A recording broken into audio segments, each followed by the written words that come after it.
So I've been meaning to make this video for months, actually since last year, talking about this, because last year is when I passed my B2 Spanish exam. That's when I took it. I took the DELE exam, and that was the first exam that I did. And yeah, last year I got the results and I passed it. And I've been meaning to make a video about the result, but I just haven't, right? And last month I actually ended up doing the C1 exam. Um, so now I figured I would just make a video talking about the C1 and just briefly mention the B2 because I did pass that one last year, which is, a high intermediate level. And that was the first language exam that I ever did, honestly. And I did it more so out of curiosity because, you always hear people talk about these levels online, B1, B2, C1, and sometimes like you can read the definitions, but sometimes it's hard to really what exactly it means, like how good do you have to be a B2. And the only way to really know if you are a B2 or a C1 is to take an actual official exam, because you could find online exams and stuff like that, but they are not very reliable. They are not accurate, and not only that, but they're just not very thorough. They're not very detailed, and so it's just not really a good way of seeing your level. So that's why I wanted to do an official exam, and that's what I did last year. But yeah, I won't talk too much about the B2. I will mainly focus on the C1 because that's what this video is about. I haven't got the results yet for the C1 because well, they take a long time to correct the exams, like between 2 and 3 months, which is just it's just terrible. I had to wait 2 months to get my B2 result. Anyway, so last month was when I did the C1. It was in May of this year. And, after passing the B2, I really wanted to, finally do the C1 because I felt like I was stuck at the intermediate level for quite a long time. It's actually quite a common thing among language learners. And so I decided to sign up for the C1 exam as well, just because I felt like it would motivate me even more to get to an advanced level. Because once you actually book an exam and you have to pay like 200 bucks, you don't want to feel like you've just wasted all that money for nothing. And it will actually motivate you to study more. And I think it helped motivate me a little bit, but I still didn't feel quite as prepared um, as I should have been. Because when I did sign up for the exam, it was in January of this year. And I said to myself that I'm going to be doing a lot more reading. I'm going to try to read like 10 books. And I did not read anywhere near 10 books. I think I only read like 2. Uh, this is including fiction and non-fiction. And that's just terrible, okay? Because I really should have done a lot more reading. Reading in general is something that I neglected for a long time. Like this year is really the first year that I've really focused on reading.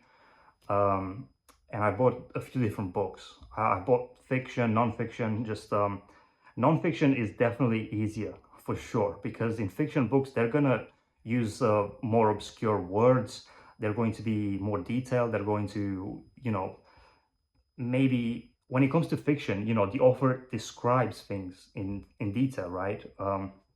And so they just end up using a lot more vocabulary that you might not be familiar with. And so that's definitely one thing that you should keep in mind. Like if you're trying to get into reading, maybe start with nonfiction, because with fiction, I've been having quite a bit of trouble. I'm going to get into how I prepared a bit for this exam. And after that, I'm going to tell you what the exam is actually like, because I think that's what a lot of you actually want to know. Now, me personally, I did not do much research into the exam, like the structure of it or anything like that, because I wanted to go into it. Well, I did that on purpose because I didn't want to do any specific exam prep, because I said to myself, look, if I'm a C1, if I'm an advanced level, I should be able to pass this exam without doing any like specific exam prep. And it feels like a lot of people just rely too much on exam technique rather than their language abilities. Like, let's be honest, if you are confident in your language abilities, you don't need to do any specific exam preparation. You don't need to do any past papers. You don't need to do, like, I've seen a lot of people try to get some tutors who are familiar with the exam structure.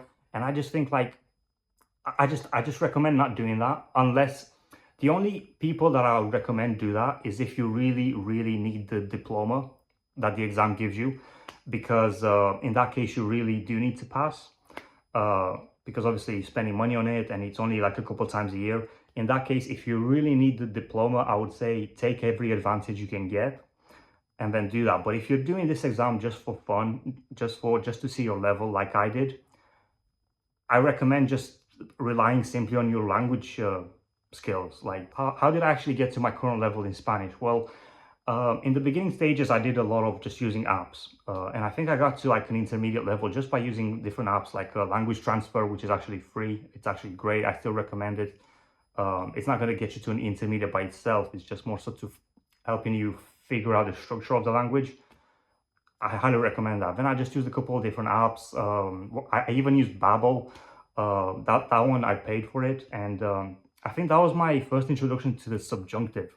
So basically, just with apps, I managed to get to maybe like a low intermediate. Just well, apps really helped me with like the beginning stages with like grammar and stuff. Vocabulary, I actually ended up using a SRS, like spaced repetition system, to learn quite a lot of vocabulary. And again, that was actually used on an app. So really, to get to an intermediate level, all I really used was apps. And then I started kind of like finding language exchange partners, and I used that for a bit. And I think that one helped me a bit just to like learn a bit more of that, like the colloquial, like more so informal ways of texting or messaging that people use. And that's kind of all I did for a long time, which is why I was kind of stuck at the intermediate, right? Now, when it comes to input is a very hot topic right now. I did not actually get much input. Like I didn't really read any books or like watch any TV shows or videos before I was like a solid like intermediate level. Um, that was like the beginning of last year when I started focusing more heavily into input. So I started watching more TV shows on Netflix. On Netflix, you can actually sort by languages, and it's very easy. You can just search on Spanish, and then there's like so many different um, series and from various different countries. But the ones that I've watched the most from are probably from Colombia. Colombia has really been carrying my input. Let's just say that, and because of that, I've just been gaining a lot more, I guess, vocabulary from Colombia, which I've not been meaning to. Like when I started my Spanish journey, I didn't focus on any specific, well, maybe I focused more so on just Spain Spanish because at the time I was a bit more familiar with that, but I didn't really focus on a dialect like really strongly. Um, but I mean, it just so happens that, like I said, the shows that I've been watching on Netflix have been from Colombia, a lot of them. I've tried a few from like Spain has a couple good ones. Mexico, I haven't. I've seen one. I've seen the first season. I didn't like it, and then like I think I saw another one and I didn't like it. Um, so far, I've just like the shows from Colombia I've liked the most. Okay, they are very long, very dramatic. I've watched like quite a few of them, and if you were to ask me like how many hours of input have I gotten before taking the C1 test, I've actually tried calculating this somehow. I've calculated it just based on the amount of episodes that I've watched. Um, and I would say that maybe around 500 in total hours before the C1 exam. Now, if you're familiar with Dreaming Spanish, which is very popular right now, it's a service for Spanish input, and they actually track your hours. I did use that. I started using it 2 years ago, and when it comes to the actual platform, I have about 270 hours from Dreaming Spanish, and then probably another like 260 from TV shows. So that takes me to about 500, 510, maybe a little bit more when it comes to input. Now, if you are familiar with Dreaming Spanish or the subreddit or really the kind of the philosophy of the language learning, you would know that 500 hours is not considered a lot, especially before taking the C1 exam, which is an advanced, because they claim, well, a lot of people claim that 1,500 is kind of like the goal. When I say the goal, I don't mean that you will be like native, like fluent, but you will kind of be like maybe very high B2, maybe C1. I'm not really exactly sure, but the point I'm trying to say is for many people, 1,500 hours is the goal before really expecting to really dominate the language. And like I said, I only had 500 hours of input. Now, while this is considered low by people who study Spanish via input, like I said before, I have actually also spent a lot of time learning Spanish through more traditional methods, using apps, using grammar books. I actually used a website called Quiz IQ for grammar just before the exam. I spent so many hours on it um, just to really strengthen my grammar. And that's because I'm not really, I don't really agree with the purist input approach that so many people have. You know, so many people these days just claim that you only need to use input and they refuse to study the language in any other way, which I think is just silly. I'm not really going to get into it in this video. I think that's a topic for a different video. But the point is, I haven't been a purist, and a lot of my learning has been without input. Okay, so this is why I feel like I have managed to get to like an advanced level with, like I said, only about 500 hours of input because I've used over traditional methods. And I believe that you can get to an advanced level without needing 1,500, without needing 2,000 hours of input. And so I think I'm going to make a video more dedicated to that because, I mean, like I said, this video is not structured very well, I guess, but I just wanted to give my kind of like raw thoughts on it and kind of just let you guys know how I've been studying Spanish before actually getting into what the exam structure is like. So let's get into the exam now. So the exam, it actually tests you on the 4 categories: listening, speaking, reading, and writing. And I think in total the exam was like 4 hours or so. Now, when I did the B2 last year, the speaking exam, like it was split in 2 days. So reading, writing, and listening were on the first day, and then on the second day it was speaking, right? So you kind of had time to kind of rest a little bit before the speaking exam, which is why I think that I actually ended up doing the best. My best category was speaking in the B2 last year. However, for the C1 this time, all 4 categories, they were all on the same day. So listening, reading, writing, speaking, all of them were on the same day, and speaking was the last one. And so by the time we got to the speaking, I was just kind of very mentally tired, just not really feeling well, just feeling kind of just couldn't really think properly. And so personally, I don't think I did very well in the speaking. Like I said, last year, speaking was my best category. This year, I think it might be, on this exam, it might be the worst. I don't know. Because I feel like, you know, when you make like a lot of grammar mistakes and then right after that you realize, yeah, that happens so many times. Now, when it comes to the structure of it, so on the speaking exam, it wasn't actually, I wouldn't say it was more difficult than the B2. It's just that I think they are more strict with how they evaluate you. So basically, you have like 2 tasks. You get like a bit of prep time. And on the first one, you have to just give like your opinion on like an article and just kind of summarize the key points, maybe answer a few questions from the examiner. And then on the second task, you kind of have to do like an exercise. On that one, you don't have any preparation. So it's kind of like they give you like 2 examples, like 2 different kind of photos, and you have to pick one of them. And then you need to debate the examiner pretty much. You need to have a debate with them just for a few minutes, and then that's pretty much it. It's just like 2 tasks for the speaking. Now, the writing, now here's the thing with the writing. On both occasions, both on the B2 last year and on the C1 this year, I felt like they didn't give us enough time for the writing exam, okay? I would have liked 10 more minutes for the writing exam. I think it was 80 minutes that they gave us this time. And what I did was, again, you have 2 tasks. And what I did was, on the first task, I actually wrote quite a lot. And I felt like I pretty much did well. But on the second task, I just kind of didn't have enough time to really flesh it out properly.